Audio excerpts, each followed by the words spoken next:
J'ai beau dormir 1h30 de moins que mes congénères il y a 50 ans, je suis en proie à un tourbillon.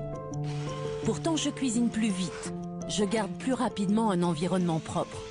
Mais comme 80% des Européens, je manque de temps. Alors que tout va plus vite, les transports, les communications, comme eux, je n'ai jamais eu autant le sentiment de courir après le temps qui file. Je suis allée à Lyon, à Caen, à Nancy, à Paris, partout, ce même sentiment d'urgence permanente. C'est quoi, je manque dans une journée? Ouais, de temps. De temps. J'ai pas le temps, désolé. De temps. Oui, c'est surtout ça, ouais. Ça c'est sûr. Il y a plein de choses à faire et puis on court tout le temps. C'est un cercle vicieux, le règne du toujours plus. Le temps que nous avons gagné grâce aux innovations technologiques, nous l'avons réinvesti pour en faire toujours davantage. Nous voulons tout réussir, être performants dans nos vies privées et professionnelles. Nos journées sont devenues des listes de tâches impossibles à accomplir. Et à ma grande surprise, les retraités ne sont pas épargnés. Ça va vite. Même pour vous? Pour nous, oui. Les petits-enfants, les enfants, s'ils n'ont pas le temps, il faut appel à nous. Hein. Donc même les personnes âgées manquent de temps? Ah oui. Moi, je crois que c'est encore pire parce qu'on va plus lent. L'accélération de nos rythmes de vie est si effrénée que nous sommes nombreux à craquer. 2 Français sur 10 souffrent ou ont souffert de burn-out. Notre consommation d'antidépresseurs n'a jamais été aussi forte. À traverser sa vie ventre à terre, à trop tirer sur la corde, elle rompt.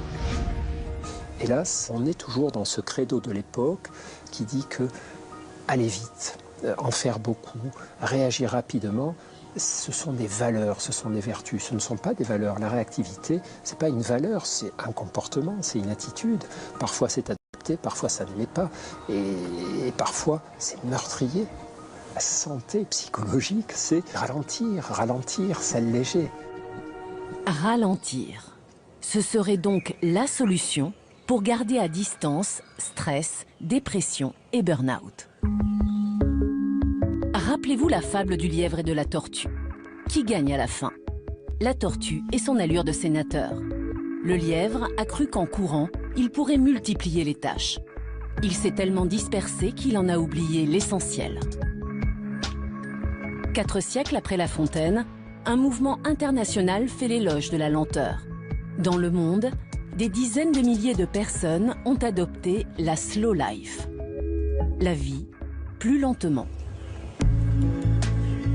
Pour ralentir, je me suis dit qu'il me faudrait changer de vie, me retirer à la campagne, devenir décroissante ou au contraire dépenser des sommes folles pour me détendre. Mais j'étais loin du compte.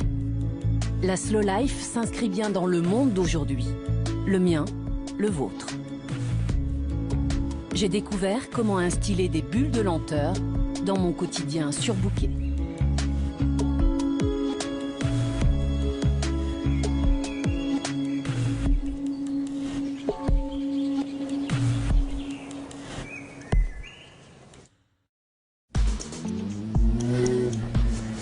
Ma plongée dans le monde du slow débute à 7h30 du matin. L'heure de pointe sur les routes, dans les transports en commun. L'heure où l'on presse le pas pour ne pas être en retard au travail. Certainement pas l'heure de prendre son temps. Et pourtant. Pascale Gary a 55 ans. Son travail commence à 8h30 dans une société d'HLM. Depuis 2 ans, elle a changé ses habitudes. Elle se réveille une demi-heure plus tôt. Comme 10% des Français, Pascale a choisi de se rendre à son travail à pied. Et ce n'est pas la porte à côté. Elle a 5 km à parcourir, 1 heure de marche devant elle.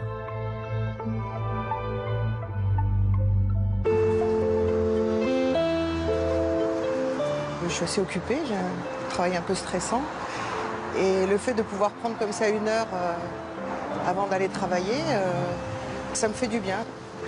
C'est un petit peu plus long que si je vais travailler en transport ou en voiture. Je m'offre un petit peu ce temps-là. Mais c'est pas du temps perdu parce que c'est un moment à moi, il se passe rien de spécial. C'est une bulle, c'est un moment à part. Mais c'est une bulle, je m'enferme pas. Je regarde les rues, les façades. Je regarde les arbres aussi. J'entends les oiseaux parfois aussi. Et puis le téléphone, je regarde pas mes messages et je réponds pas. Quand je vois ça, je préfère être là où je suis. Ça donne pas envie. Difficile pour moi de me lever plus tôt encore. Mais en 2 clics, je découvre que je peux m'offrir chaque matin cette bulle de lenteur. Pour me rendre de mon domicile à mon bureau, ce site m'indique que cela me prendra 13 minutes en voiture. Mais impossible de se garer. 21 minutes en métro. Et à pied, 21 minutes aussi. Marcher ne me demandera donc pas plus de temps. Et je peux même en profiter pour tenter d'effectuer les 10 000 pas nécessaires chaque jour pour être en bonne santé. Le marché ne passant jamais à côté d'une tendance, des applications me proposent de compter mon nombre de pas et les calories dépensées. Les yeux rivés sur mon téléphone, j'ai failli rater la pause café de 3 minutes que Pascal s'offre pendant sa marche matinale. Je compte pas le nombre de pas, je compte pas le nombre de kilomètres, parce que à ce moment-là, je suis pas dans quelque chose qui relève de la performance. Ça collerait pas avec l'esprit dans lequel je suis pendant cette marche.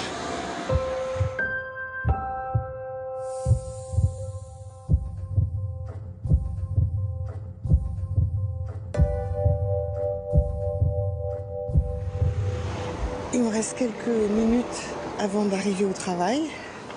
Je suis détendue, je suis prête. Certains collaborateurs ont même remarqué qu'il y avait une différence. Je dis pas bonjour de la même façon.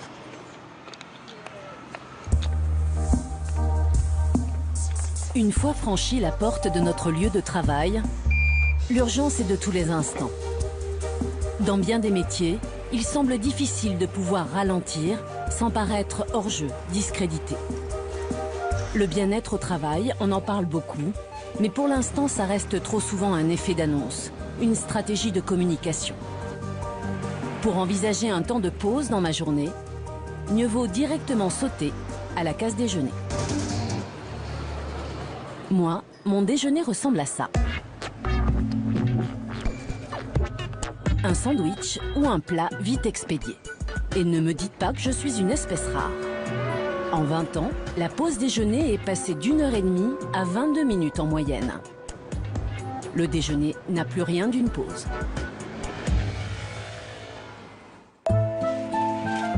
Avant de découvrir la slow life, j'avais vaguement entendu parler de la slow food. La slow food propose que ce que l'on mange soit cultivé, cuisiné et dégusté avec le temps nécessaire pour le faire. Sortis des grands repas de famille ou entre amis, nous perdons notre plaisir de nous alimenter. Pour nous reconnecter à notre corps, il faut prendre le temps de manger. C'est ce que le docteur Cocolle, nutritionniste, tente d'inculquer à ses patients. Audrey Bourguignon est infirmière dans un hôpital parisien. Infirmière, un métier sous pression, ses repas sont toujours expédiés. Alors racontez-moi cette alimentation un petit peu. C'est vrai que c'est plutôt la va-vite. Donc après, effectivement, on a tendance à se sentir plutôt lourd. Hein, parce que j'ai vraiment le sentiment de ne pas pouvoir digérer correctement. Est-ce que vous avalez, vous trouvez, ou vous mâchez dans le peu de temps qui vous est imparti? Je pense plutôt que j'avale, oui. Donc vous mastiquez pas forcément? Non, même quasiment pas du tout. Et si je vous interrogeais 2 heures après, est-ce que vous seriez capable de me dire le menu exact de ce que vous avez ingéré? Pas sûr. Ah ouais, donc c'est intéressant. Donc vous mangez de façon automatique. Donc vous remplissez là. Oui, je pense que oui. C'est plus par nécessité que par plaisir, là. D'accord. Il faudrait que vous puissiez manger plus lentement, donc il faut prendre du temps. 20 minutes en mastiquant, en broyant les aliments pour créer ce qu'on appelle le bol alimentaire. C'est-à-dire que l'aliment doit être entouré de salive. Ça donne le temps au cerveau d'analyser en temps réel ce que vous êtes en train de porter en bouche. Oui. Ça procure du plaisir alimentaire. Et je me sentirai moins ballonnée comme ça? Vous vous sentirez moins ballonné et vous pourrez même perdre du poids avec ça. D'accord. Simplement, sans faire de régime, c'est du comportement alimentaire. On est dans une époque zapping où on va trop vite dans les choses. Or, le temps du repas est un temps fondamental qu'on ne doit pas oublier. Et vous avez des méthodes pour qu'on puisse apprendre à mieux manger? Oui, par exemple, cette fourchette... Pour l'aider à ralentir, le nutritionniste lui propose d'utiliser une slow fork, une fourchette qui vibre lorsqu'on enchaîne trop vite les bouchées. Et à quel moment où on me signale que là c'est fini? Enfin non, c'est plutôt moi qui contrôle. C'est votre cerveau. La fourchette ne va pas vous indiquer la fin du repas. Bon, à voir. Audrey.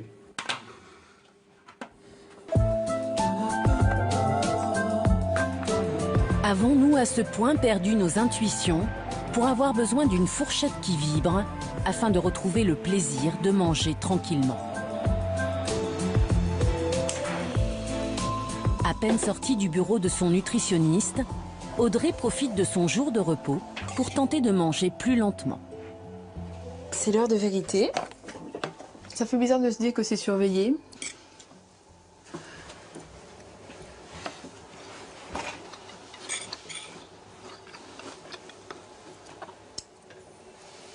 Ah. Bon, bah, j'ai déjà un rappel à l'ordre dès la première bouchée. C'est pas très sympa.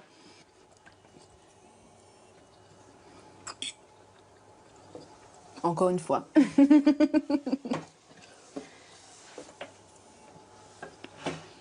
J'avais l'impression de manger vite, mais je n'avais pas réalisé que c'était autant. Je pense que ça va pas être facile en fait. Là, vous pensez plus au goût, à ce que vous mangez, ou est-ce que la fourchette vibre? Là, je fais plus attention à la fourchette, mais je réalise que j'arrive à mâcher un peu plus et ressentir un peu mieux la texture des aliments.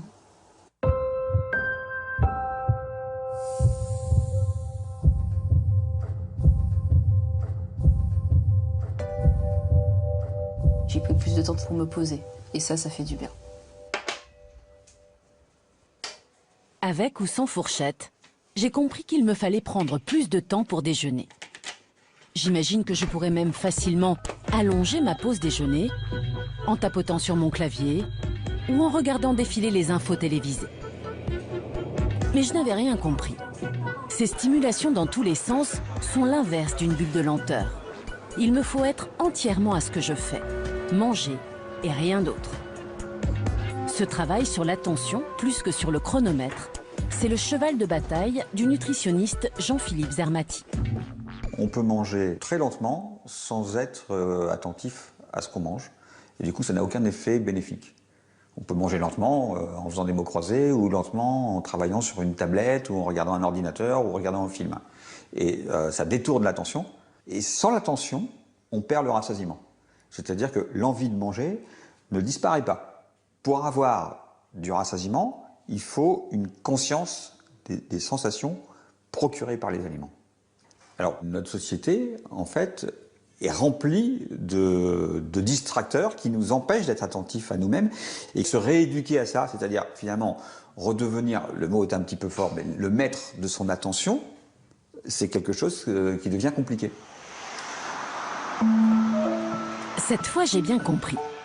Même si je dois me contenter d'un sandwich, pour le savourer dans le calme et le plaisir, je peux choisir de le manger face à l'eau d'un canal ou en me perdant dans la contemplation des feuillages. Je pourrais presque m'assoupir. D'ailleurs, c'est l'heure de la sieste. Ce serait une sacrée pause, ça. Mais bon, c'est bien connu, la sieste. C'est pour les feignants. Mais comment expliquer que la moitié d'entre nous ressent le besoin de la faire? Dormir, comme manger, c'est bien un besoin primaire de l'être humain. Pour vérifier que la sieste est vraiment réparatrice, j'ai pris rendez-vous avec le professeur Damien Léger. Il dirige le centre de recherche sur le sommeil à l'Hôtel-Dieu à Paris. Ses recherches sont sans équivoque.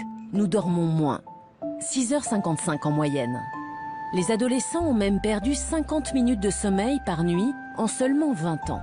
Nous dormons moins et moins bien. Un Français sur 3 lit en pleine nuit les SMS qu'il reçoit. On est en déficit de sommeil quand on dort moins de 6 heures par 24 heures au cours de la semaine. Et ça concerne donc 20 à 30% des Français. C'est pas que le travail, c'est aussi qu'il y a beaucoup de gens qui sont sur les réseaux sociaux, Internet, la télévision, les vidéos, jusqu'à très tard le soir, les tablettes. Donc cette privation de sommeil, elle s'accompagne en fait de beaucoup de problèmes de santé. On sait que dormir moins de 6 heures par 24 heures, c'est associé au diabète, à l'obésité, à l'hypertension artérielle, au risque cardiovasculaire, au risque d'accident. Et la sieste dans tout ça? Toutes les études scientifiques sont formelles. Elle permet de sacrément limiter les dégâts. Déjà, la sieste, ça améliore les choses sur le plan neurologique, cognitif. On réagit plus vite, on est plus attentif, on améliore sa mémoire. C'est un effet biologique, c'est-à-dire que les neurotransmetteurs du stress, par exemple, qui sont augmentés quand on est privé de sommeil, eh bien, sont rediminués par la sieste. Donc le stress baisse. Donc le niveau de stress baisse. Et d'autre part, le fait de faire la sieste, on voit sur le plan cardiovasculaire, ça diminue l'hypertension artérielle et la fréquence cardiaque. N'en jetez plus, je suis pleinement convaincue. Mais comment trouver le temps? La sophrologue Caroline Rome travaille en étroite collaboration avec le professeur Léger. Au sein de l'hôpital, elle enseigne à des personnes en déficit de sommeil comment rapidement piquer du nez à la barbe de ceux qui les entourent. On appelle ça la sieste flash. La sieste flash, il n'y a pas de sommeil, c'est juste vivre la bascule dans le sommeil. Vous savez, vous lisez un bouquin, puis la tête fait ça. Ça, c'est parce que vous avez vécu la bascule, qui est un autre niveau de conscience, et vous avez eu ce relâchement musculaire qui a fait que la tête est tombée. Ça peut se faire dans les transports, en open space. Si seulement on pouvait dormir sans que ça se voit, ça serait... Alors, il y a la version réunion. Quand vraiment vous êtes submergé par le besoin de sommeil, et qu'en réunion vous êtes comme ça, vous dites ça va se voir, c'est horrible. Il y a une technique, vous vous mettez... Alors ça, parce que ça durera 30 secondes. Non, parce que là, non, c'est pas discret. Là, comme ça. Vous réfléchissez. En fait. Tout le monde va penser que vous réfléchissez parce que vous fermez les yeux, on vous fiche la paix. Et quand vous sentez que la tête, vraiment, vous laissez basculer, discrètement, vous réactivez. Ça marche. Et ça repose. Alors, il n'y a pas de repos parce qu'il n'y a pas de sommeil. Par contre, ça repose quand même, puisqu'il n'y a pas de lutte pour ne pas dormir. Quand on lutte, on s'épuise. Dans la société, on n'est pas programmé pour lâcher prise, au contraire. On est programmé pour toujours être le meilleur, le plus fort, etc. Oui. Ça fait partie des rythmes. D'ailleurs, les Chinois, les Japonais, ils l'ont compris avant nous. Ils font des siestes flash partout, tout le temps, et ils sont plus efficaces et ils tiennent le coup beaucoup plus longtemps que nous. Donc, fermeture des yeux. En moins de 3 minutes, la sieste flash combat la somnolence. Mais la sieste vraiment réparatrice est un peu plus longue. La meilleure sieste, en fait, c'est une sieste de 20 minutes. On recommande vraiment des siestes de 20 minutes. C'est très récupérateur. Alors qu'au-delà des 20 minutes, eh bien, on a du sommeil profond. Et là, ça devient difficile d'émerger. On est dans ce qu'on appelle l'inertie du sommeil. C'est vraiment la grande difficulté à émerger, qui n'est pas toujours bénéfique. Le hic, c'est que comme la plupart d'entre vous, je ne dispose pas au travail d'un espace pour dormir. Et quand je vois que 5% des salariés européens utilisent l'abattant des toilettes comme oreiller, je me dis que je préfère continuer à bâiller. Mais ce besoin de dormir, certains y ont vu un marché. À Belfort, Marseille, Nantes ou Paris, moyennant quelques euros, je peux m'installer pour une vingtaine de minutes dans un bar à sieste. Cécile Henry en a ouvert un il y a 3 ans dans le quartier d'affaires de Lyon-Part-Dieu.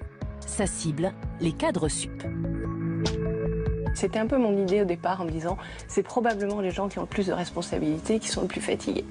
C'est pas sûr. Et en tout cas, moi, ce que je constate, c'est que le stress et la fatigue sont extrêmement bien répartis dans la société. Ce jour-là, c'est en triporteur électrique qu'arrive le premier client, Benoît, plombier de son état. Je me préoccupe de la planète, je roule en électrique, je me préoccupe de mon bien-être, je fais la sieste. Bonjour. Bonjour Madame Henry. Voilà, et à votre droite. C'est un métier, l'artisanat, où il faut être concentré, notamment dans la plomberie, parce qu'on peut vite faire des bêtises et qui ont des conséquences importantes. Donc oui, je suis fatigué, en général, vers 13h, 13h30, je suis vraiment fatigué. Moyennant 9 €, Benoît n'a aucune peine à s'endormir dans un vrai lit. Pendant ce temps, Cécile Henry accueille des clients qui ont du mal à lâcher prise. Elle leur propose une sieste guidée. On va essayer de reproduire en fait ce qui se passe naturellement lorsque vous endormez. Sophie, responsable informatique, est sujette aux insomnies.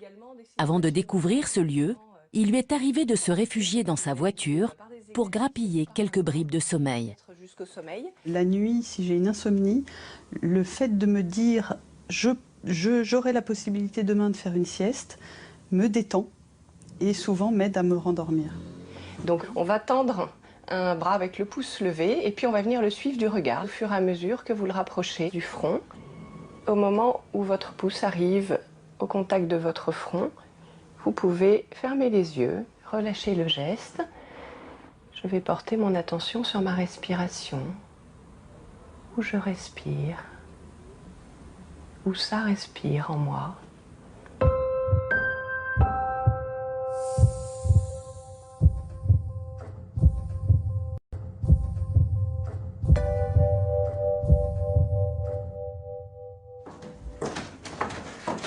En 45 minutes, ce n'est pas si long, Sophie prend le temps de satisfaire 2 besoins essentiels, dormir et manger. Je n'aurais plus ne plus aller dormir quand j'ai sommeil. Maintenant, ça fait partie d'une philosophie de vie, hein, d'apprendre à s'écouter, répondre à nos besoins naturels par des solutions naturelles et pas par des médicaments ou par des choses très coûteuses en temps ou en argent. Oui.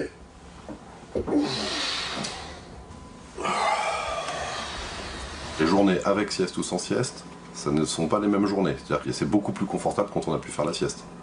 Et on pourrait dire qu'on perd du temps à faire une sieste, etc. Mais je sais que j'aurai une après-midi plus productive. Même une étude de la NASA le confirme.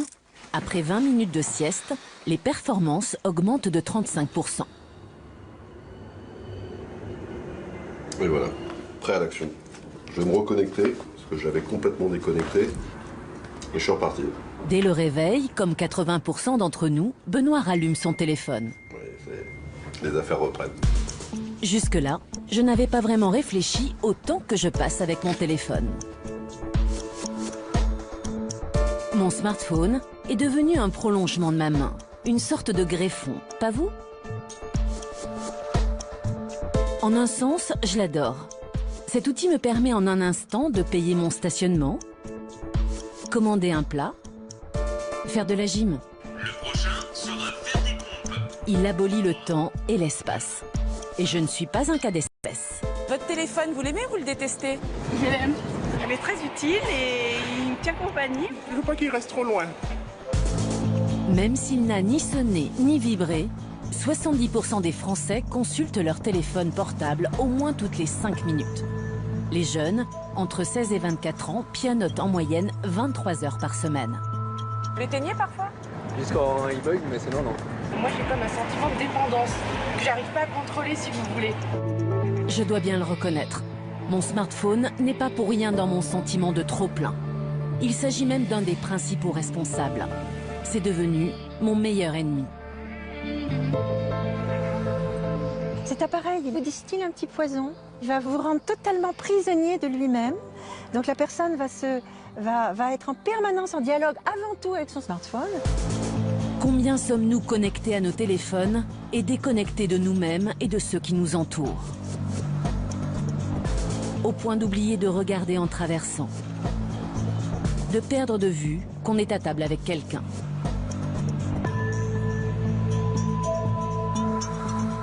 C'est allé trop vite, c'est allé beaucoup trop vite et nous ne sommes pas encore capables de faire preuve d'un bon usage, d'un discernement, c'est-à-dire tirer le meilleur de ces outils en respectant nos capacités biologiques, nos capacités psychologiques. On prend tout, on avale tout, on mange tout, on réagit à tout. Ben, c'est pas du tout une bonne idée. David Lajarge est forcément connecté puisqu'il travaille dans la communication numérique. Mais l'an dernier, à cause de son hyperconnexion, il a réalisé qu'il perd des pieds dans sa vie personnelle et professionnelle.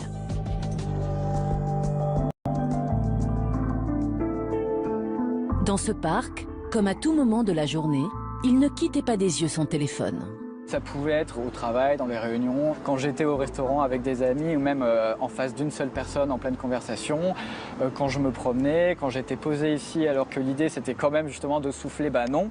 Il fallait systématiquement quand il arrivait quelque chose que je le regarde, donc oui c'était la priorité, il fallait que je le regarde. C'est le paradoxe en fait, on a cette illusion parce qu'on est super connecté, on est du coup tout le temps là et on est le pro de la communication parce qu'on est tout le temps présent avec les gens, alors qu'en fait non, parce qu'on n'est pas finalement là et on n'est pas finalement là aussi pour soi-même. Combien sommes-nous à avoir perdu le contrôle de nos vies en l'interrompant sans cesse pour regarder nos écrans? David a su réagir à temps. Si je viens avec un téléphone, j'ai l'habitude de reprendre mon vieux téléphone à clapet qui est ici. Hop. Ça me permet d'être sûr de ne pas être dérangé pour tout et n'importe quoi. J'ai que des gens qui peuvent m'appeler ou m'envoyer des SMS et tout le reste, ça attendra après. Je suis posé voilà, avec mon carnet, j'arrive beaucoup mieux à me concentrer. Puis le papier aide aussi à se concentrer parce qu'on n'a pas des onglets dans tous les sens et où on est distrait.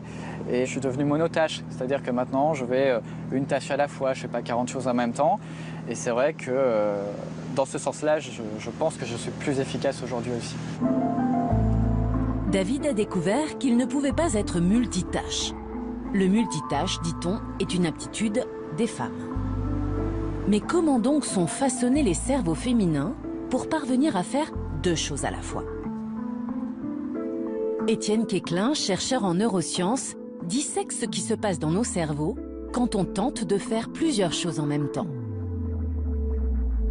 Les femmes ne sont pas plus multitâches que les hommes, c'est clair. En fait, ni les hommes ni les femmes sont multitâches en quelque sorte.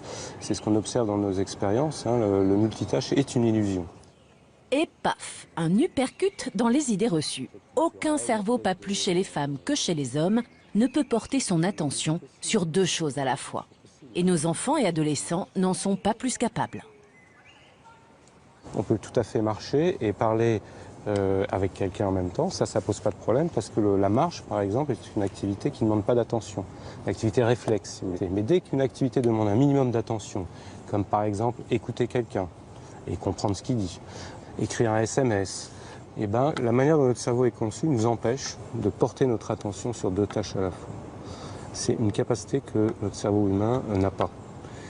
Donc si on est dans une situation où on va essayer de faire ça, ce que va faire notre cerveau, c'est qu'il va porter l'attention successivement d'une tâche à l'autre. Ça peut être assez rapide, donc on a cette illusion qu'on fait plusieurs choses à la fois, mais en fait le cerveau ne traite pas les deux tâches simultanément. Il bascule de l'une à l'autre. Je ne peux donc pas comprendre une conversation pendant que je lis un SMS. C'est l'un ou l'autre. Nos va-et-vient incessants d'une tâche à l'autre ne sont pas sans conséquences. La première conséquence, c'est qu'il y a évidemment un temps de bascule d'une tâche à l'autre, qui est perdu pour les deux tâches. C'est une fraction de seconde. Mais lorsque on est sur deux tâches à la fois, le cerveau fait ça tout le temps, et donc ça se cumule petit à petit. Ensuite, ça se traduit par une perte de performance dans l'exécution de chacune des tâches. La troisième conséquence, c'est que ça mobilise beaucoup de ressources dans les régions les plus antérieures du cerveau qui sont très consommatrices d'énergie et donc ça va se traduire par une grande fatigue mentale, voire à plus long terme d'un stress ou une augmentation de l'anxiété, etc. Si à l'instant vous avez jeté un coup d'œil à votre téléphone qui bipait, vous avez forcément raté quelques mots. Alors Étienne Quéclin vous le répète. Le multitâche est une illusion. Passer sans cesse d'une tâche à l'autre nous fait donc perdre du temps, commettre des erreurs, épuise notre cerveau et nous stresse. David Lajarge a eu le déclic à temps. Il lui fallait arrêter de cliquer tout le temps. Malgré son travail, où les écrans sont incontournables, il a réussi à mettre en place toute une série de garde-fous. La première chose que j'ai faite, finalement, elle paraît toute simple, hein, mais elle est redoutable, c'est que j'ai acheté un réveil. J'en avais pas. Je me réveillais comme la plupart des gens avec mon smartphone. Et finalement, le fait d'avoir un réveil, ça fait que le matin, je ne suis pas tout de suite sur mon téléphone, comme un hyper connecté. Voilà, ça c'est la première chose. David a aussi fait une vraie purge dans ses écrans. Il s'est défait de ses tablettes, de ses consoles de jeux, et il a revu l'utilisation de son ordinateur et de son téléphone. Je le fais petit à petit, je teste ce qui peut fonctionne aussi avec moi, puisque bon, j'ai une manière de fonctionner, j'ai une manière de vivre, d'être. Il ne faut pas non plus que ce soit une contrainte. Moi, j'ai envie juste de retrouver un équilibre dans mes usages. J'ai pas non plus envie de finir dans un monastère. Donc, pour les mails, la première chose que je me suis forcé à faire, c'est de ne plus les consulter à chaque fois qu'il y en a un qui tombe. Sur son téléphone, David a réduit de moitié le nombre de ses applications. Il lui en reste quand même une quarantaine, ce qui le situe dans la moyenne des Français. Mais elle le sollicite beaucoup moins. Je me suis dit, je vais garder les notifications qui sont humaines, dans le sens où ce sont des SMS, des appels manqués, de la messagerie quelconque. Par contre, tout ce qui est automatisé, les jeux, les applis, les outils, les choses comme ça, je les ai enlevés. Malgré toute sa volonté, parfois David a du mal à se discipliner. Dans ces moments-là, c'est une application qui vient à son secours. Ce qu'on appelle les applications digitales détox. On choisit une durée de temps, 1 heure, 2 heures ou plus, peu importe. Et en fait, une fois qu'on a lancé ça, le téléphone est comme bloqué, figé.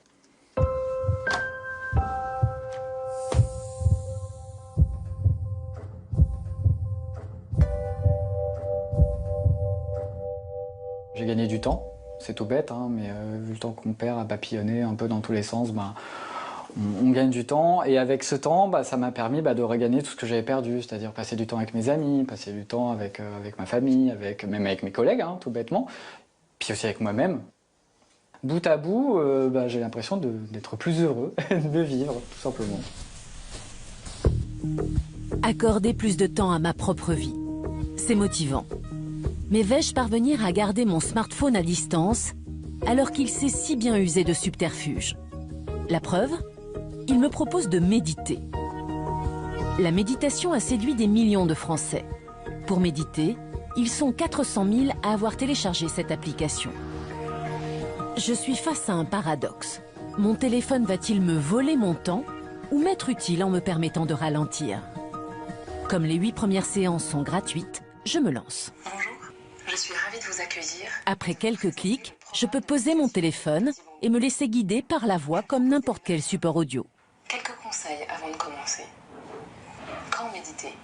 Maintenant, si vous avez le temps. La présentation est ludique, la voix caressante. Moi qui avais l'image d'une activité austère, je me dis que les experts en marketing connaissent bien leur métier. Quelle réflexion vous inspire cette histoire? Avant de m'engager plus avant, je préfère m'assurer que je ne risque pas, encore une fois, d'être piégée par de multiples sollicitations sur mon téléphone. Pour ça, je rencontre Benjamin Blasco, l'un des fondateurs de l'application. On a été confronté à un challenge, comment essayer de motiver les gens, les accompagner dans leur pratique, sans pour autant les harceler de notifications et d'emails, en les fouettant pour méditer. C'est pas du tout le principe. Donc on a essayé de trouver ce juste équilibre, en quelque sorte, où effectivement on envoie tout de même un certain nombre d'emails ou de notifications assez rares, une fois toutes les 15 jours ou 3 semaines, mais c'est pas du tout du harcèlement, évidemment. Je devrais donc pouvoir garder le contrôle. Mais j'ai une autre inquiétude. Est-ce que je ne risque pas d'être embarquée dans un monde ésotérique ou religieux? À vous de jouer maintenant. La méditation qu'on propose, c'est de la méditation de pleine conscience, qui est une pratique qui est complètement laïque. En fait, l'historique est effectivement des racines bouddhistes, mais ça a ensuite été pris par des médecins, notamment aux États-Unis, qui l'ont complètement simplifié, laïcisé, dépouillé en quelque sorte de toute la partie un peu religieuse. On n'a pas besoin de croire à quoi que ce soit. Cette méditation laïque, c'est aussi celle que pratique Christophe André, à titre personnel, mais aussi à l'hôpital dans son activité de psychiatre. C'est quoi le mécanisme? C'est juste, soyez présent à votre vie. Sentez-vous vivant. Écoutez, regardez, arrêtez-vous de faire et soyez. Sortez du mode faire, rentrez dans le mode être. Pratiquer ce type de présence éveillée et non réactive au monde a des vertus guérissantes et thérapeutiques. Ah, mais le faire régulièrement, évidemment, hein, c'est comme le sport, c'est une activité régulière, améliore notre immunité, améliore nos capacités attentionnelles, rééquilibre nos émotions. Mais comment parvenir à dégager un moment pour méditer dans ma journée surbookée? Ce sont les bienfaits de la méditation sur la baisse du stress qui ont convaincu Amélia de se lancer. À 32 ans, comme toute jeune mère de famille qui travaille, sa vie est chronométrée. Pour cesser d'être débordée, Elle médite depuis 1 an via son smartphone. Son abonnement lui coûte 5 € par mois. Dans la journée, on est sollicité de toutes parts et l'esprit est sans arrêt en train de penser à ce qu'il y a à faire, à ce qu'on aurait dû faire. Et en fait, la méditation, ça permet de juste stopper un peu le flot de pensée et se poser un moment. J'imaginais qu'on ne pouvait méditer que dans le calme. Mais Amélia médite dans les transports, jusqu'à son domicile en banlieue parisienne. Il lui suffit de lancer une séance sur son téléphone. Ça fait partie de la méditation d'avoir du bruit autour de soi. C'est pas du tout rédhibitoire, bien au contraire. On prend conscience des bruits autour de nous, ça fait partie de ce qu'on appelle la pleine conscience de l'instant présent. Ouvrez-vous maintenant aux sons et aux odeurs autour de vous.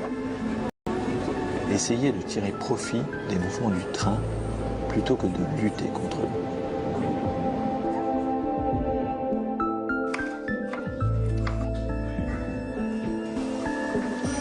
Un petit peu de jambon, un petit peu de courgette. Sur une cuillère plutôt?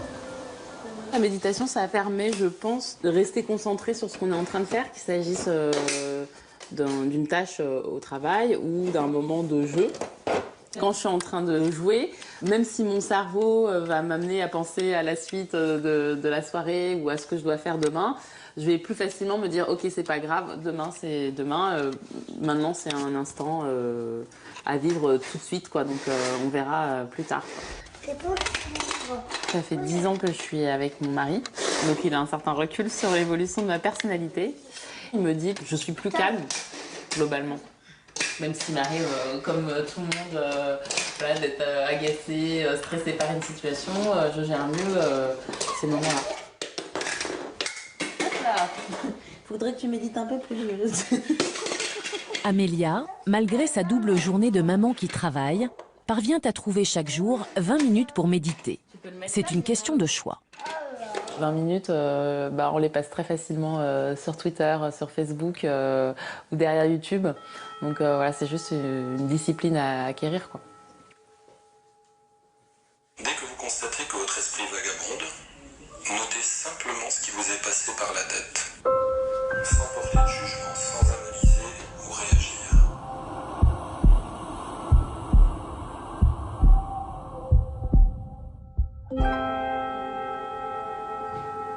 Amélia a réussi à s'accorder 20 minutes par jour pour méditer. Je découvre qu'il y a aussi d'autres biais pour gagner en concentration, en détente, en calme.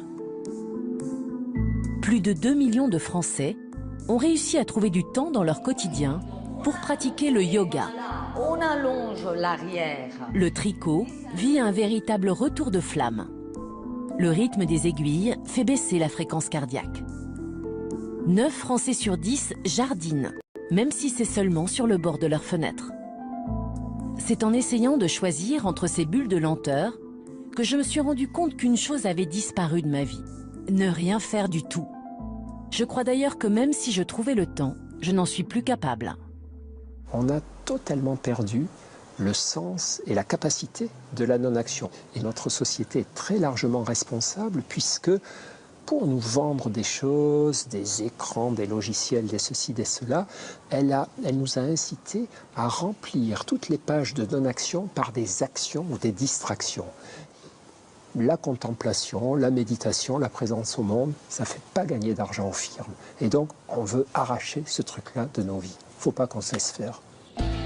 En m'accordant chaque jour un temps pour ne rien faire, certes, je pourrais repousser les diktats de la société de consommation, mais pas seulement. Ça semble paradoxal, mais quand je ne fais rien, mon cerveau n'est pas au repos. Une activité cérébrale fondamentale se met en place. Elle a un nom barbare, on l'appelle le réseau du mode par défaut. Le mode par défaut, ce sont ces moments où l'on voyage dans nos pensées. Le professeur Francis Eustache l'étudie depuis de longues années. Sans le mode par défaut, sans ce voyage dans nos pensées, impossible de construire solidement notre mémoire. On se tourne vers nos pensées, on se tourne vers des informations récentes auxquelles on a été confronté. Et en fait, notre cerveau va permettre de faire en quelque sorte une sorte de synthèse entre ces informations nouvelles ou relativement nouvelles et des informations plus anciennes. Donc c'est un des temps indispensables à la création de notre autobiographie. Si on n'a pas ces moments, eh bien notre autobiographie, il va lui manquer des pages en quelque sorte, et surtout il va lui manquer une cohérence d'ensemble. Le problème, c'est que quand j'ai une minute à moi, je prends mon téléphone pour lire, consulter mes réseaux sociaux ou pour jouer. Or, ce sont des stimulations et elles empêchent mon cerveau d'activer ce mode par défaut. Mais si vous êtes hyper stimulé, eh bien, en conséquence, vous allez peu mettre en route, peu mettre en place ce réseau du mode par défaut. Et il faut tenter, si c'est possible, de le protéger. Voilà pourquoi je dois par moment ne rien faire. Une question me taraude, m'affole même. Comment nos enfants et nos adolescents, multiconnectés, hyperstimulés dès le plus jeune âge, vont pouvoir développer ces capacités qui nous sont essentielles? L'enfance ne serait donc plus le temps de l'insouciance et des rêveries. J'ai rencontré Christine Hébert dans sa salle de classe. Elle enseigne en maternelle depuis bientôt 40 ans. Si elle s'inquiète, ce n'est pas seulement en raison de la prépondérance des écrans. En dehors de l'école, nombre de ses élèves ont des agendas de ministres. Le lundi matin, les enfants arrivent maintenant. Ils ont passé un week-end, certes, certainement intéressant et avec rempli d'activités, mais tellement d'activités qu'en fait, ils n'ont pas pu se poser, ils n'ont pas pu se reposer de leur semaine d'école. Et que donc ils arrivent, ils sont démobilisés, ils sont fatigués, ils ne sont pas prêts à investir une nouvelle semaine où on va leur demander de l'attention, de la concentration, de la réflexion. C'est très louable au départ, mais c'est trop. C'est vraiment souhaitable que les enfants aient des plages de temps où ils puissent se poser, réfléchir, penser, voire s'ennuyer. Ils ont très peur du vide, nos parents actuels. Quand nos enfants n'ont plus rien à faire, on a coupé les connexions Internet, on ne les a pas inscrits à la guitare, au foot, à ceci, à cela, ils nous engueulent. Ils nous disent qu'ils s'ennuient. Et on a l'impression d'être des mauvais parents. Mais si nous abandonnons nos enfants à cette société qui mercantilise leur capacité attentionnelle, eh bien, nous les abandonnons à des troubles de l'équilibre émotionnel, des troubles de l'attention, malheureusement des tendances à l'insatisfaction, à la difficulté à être heureux, à être bien, à parler avec les autres humains. Cette accélération du rythme de leurs enfants, de plus en plus de parents en prennent conscience. Ils décident d'adopter le slow parenting, ou comment recréer des bulles de lenteur pour nos rejetons. Dans la ville de Poissy, Véronique est la mère de 4 enfants âgés de 12 à 17 ans. Chaque jour, à la sortie du collège ou du lycée, les ados convergent vers la maison familiale.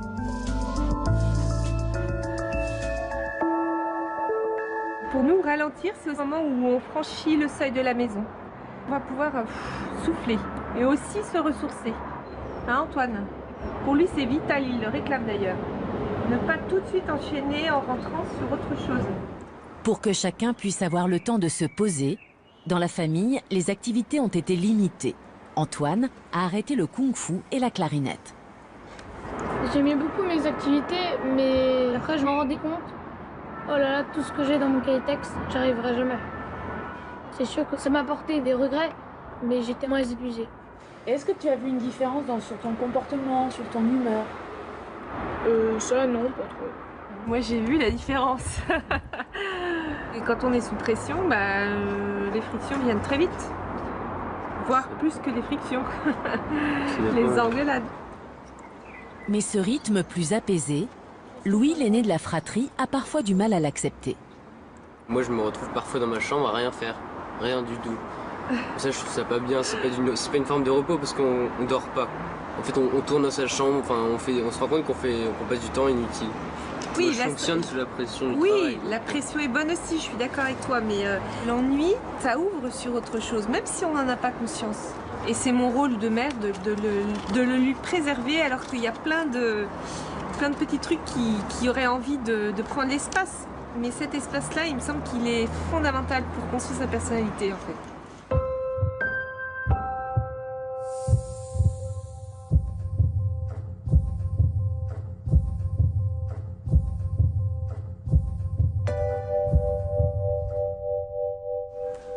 L'usage des écrans est évidemment limité.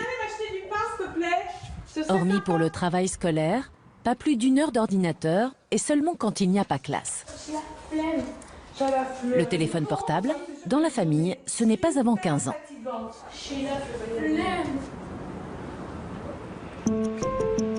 J'ai cru être parvenue au terme de ma découverte du slow.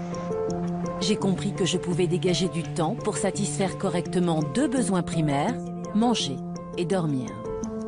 Qu'en m'offrant au quotidien des bulles de lenteur, je pourrais être moins stressée, plus concentrée, présente à ce que je vis. Cela permettra à ma mémoire de se construire, à mes émotions de naître. Mais à ma grande surprise, je me suis aperçue qu'il existe un mouvement slow dans le registre du plaisir. La journée terminée, le slow se glisse sous nos draps, car ces moments-là aussi, nous nous sommes mis à les consommer à toute vitesse. Rencontre express, injonction de performance, il faut jouir à marche forcée. Pourtant, seule une femme sur 2 parvient régulièrement à l'orgasme. Le slow sex m'invite à ralentir pour d'autres sources de plaisir. Un brin sceptique, je me suis quand même laissé tenter. Emmanuelle Duchesne est coach en slow sex depuis 3 ans. Formée aux États-Unis, elle anime des ateliers dans tout l'Hexagone. Une activité confidentielle. En France, ils sont 6 à exercer ce nouveau métier. Je me demande bien ce qu'un coach en slow sex peut m'apporter de plus qu'un sexologue. Dans la sexologie, on parle de dysfonction. On vient parce qu'on a un problème et le sexologue va dire « Ah oui, vous avez un problème ». Et moi, je viens à l'opposé de tout ça parce que les gens viennent et me disent « Je ne suis pas normale, j'ai un problème ». Et moi, je dis « Mais non, toi, tu es toi et tu ressens ce que tu ressens et il n'y a aucun problème là-dessus. Le seul problème, c'est que tu t'es dit que tu devais être comme les autres, qui eux-mêmes se sont dit qu'ils devaient être comme les autres et on est tous à se comparer à un modèle en fait. » Et moi, je dis, c'est pas vous le problème, c'est pas vous qui avez un problème, c'est le modèle dans lequel vous essayez de rentrer. Vraiment de laisser... La sexologie n'a plus à prouver les services qu'elle rend. Mais voyons donc ce qu'Emmanuelle propose. Donc aujourd'hui, mon intention, c'est vraiment de vous faire repartir avec quelques petits exercices, quelques petits outils que vous pouvez déjà intégrer dans votre vie. L'atelier va durer une demi-journée. Il coûte 50 € à chaque participant. Certains sont célibataires. Geneviève, elle, est venue spécialement de Dordogne. Elle vit en couple depuis 25 ans. Moi, je trouvais que sexuellement, c'était pas passionnant, quoi. Et donc, je m'étais dit, bon, bah tant pis, j'arriverai jamais à mieux, quoi. Bon, après tout, on s'entend bien quand même. Enfin, voilà, il y avait une espèce de deuil là-dessus. Et je trouve que les outils qu'on travaille ici sont des outils qui, moi, me font du bien. Et en plus, coup de bol, ça va être mieux pour notre couple. Donc, je prends. En fait, un couple est solide si chacun s'occupe bien de soi. Se dévouer et se laisser dévorer par l'autre, c'est pas la bonne piste. Hein. Et donc je suis là pour moi. En fait, vous allez observer les sensations dans votre corps. La différence, c'est qu'on va intégrer les sensations qu'on va trouver dans notre sexe. L'atelier débute par quelques minutes de méditation. Est-ce qu'il y a au niveau de votre sexe une zone, un endroit que vous ressentez plus qu'un autre?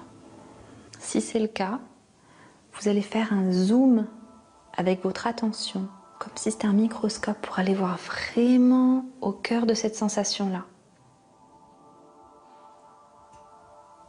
Très bien, et puis vous allez pouvoir ouvrir vos yeux, reconnecter avec l'extérieur.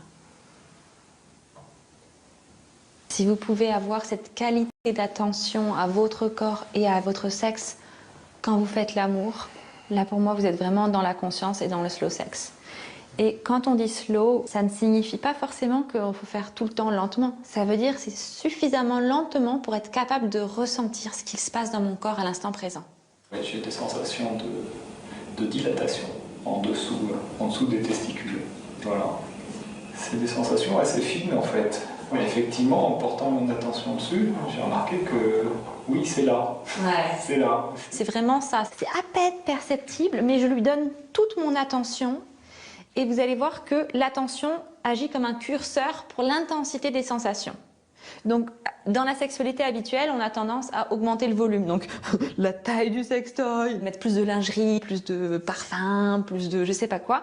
Et nous, ce qu'on fait, c'est qu'au lieu de faire tout ça, on augmente l'attention qu'on porte aux sensations, aussi infimes soient-elles.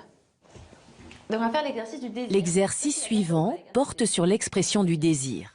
Comment je peux avoir la sexualité que je veux avoir si je ne sais pas ce que je désire et ce que je veux?